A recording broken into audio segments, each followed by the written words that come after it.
So I purchased this particular tree around 5 years ago, and it's an absolutely amazing, beautiful tree. You can see the wonderful variegation there on the leaves. And this is more typical of what you get as we start moving from spring into summer. You'll notice that it's a lot of white on the edges, green in the middle, and beautiful variegation. But you'll also notice, and I'll do some close-ups of this, certain parts of the tree do still have some pink left. So when this tree opens up in the spring, you get a lot more of the pink coloration on the leaf. But even here a little bit later on in the spring, there are still some pink leaves around. And on various areas, which I'll do close-ups of, you get some pretty stunning colors with this tree.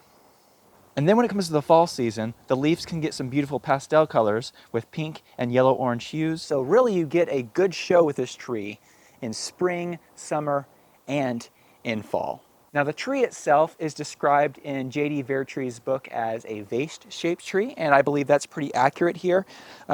This particular one does have some good branching down below, and it's really spreading out beautifully. In J.D. Vertree's book, he estimates that in 10 years, this tree will be around 10 feet tall and about 10 feet wide. Of course, that vase shape, meaning the top part would be pretty wide, about as wide as it is tall. And I imagine that with time, this tree could be even bigger than that. So right now, we're looking at this tree. If I were to stand the height of the pot, I would say this tree is a little bit over 6 feet tall. And when it comes to its width, I would say it's around 6 feet in width. So it looks like, once again, the proportions of this tree will be roughly about as wide as it is tall. A beautiful tree in your landscape. Now when it comes to the tree's sun tolerance, so I do grow this on the east side of my house, where it does get a few hours of sun per day. I'd say 2 to 3 hours of full sun per day. And for most of the year, it does pretty good.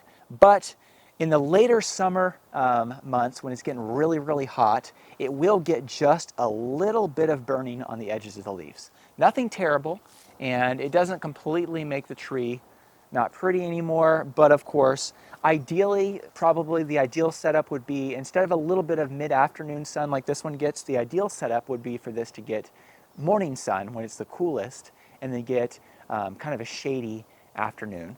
When it comes to cold hardiness, a lot of sources that I looked up say this is cold hardy down to zone 6. Some Japanese maples they list as zone 5 down to zone 5, but this one is listed down to zone 6.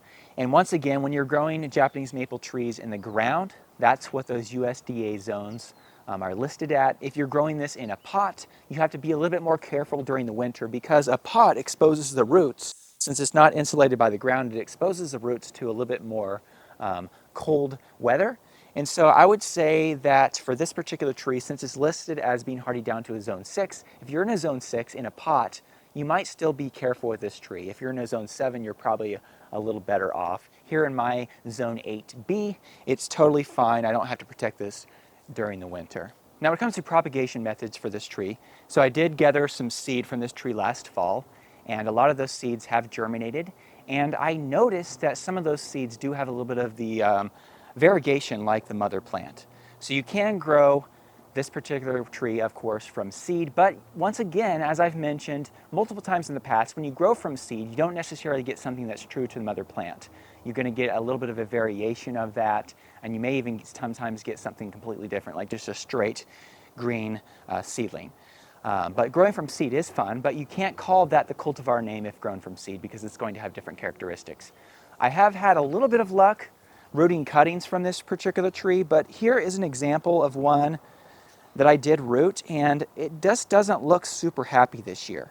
Maybe it'll look better next year, but it looks like it takes a little bit, if you do grow these from cuttings, for it to really to get settled in and to grow out perfectly. So this one's still alive. It's still got some new growth. I actually had to prune off some part here today because it wasn't looking so great, this top part, but it's still alive. It's got some good leaves. It looks like some bug or something has been eating that, some of that leaf there, but it doesn't look super strong. But with that being said, I've also had luck doing an air layer of this tree, and this air layer looks pretty good this year. And the first year after air layering, this particular tree it took a little bit for it to really kind of get established and settled. And now I'm starting to see it this year come out a lot stronger. So it looks like you can propagate via cuttings and air layer with this particular tree, but it takes a little bit longer for it to get settled in. And we'll see long term. We'll see long term if these turn into good, healthy, long term trees.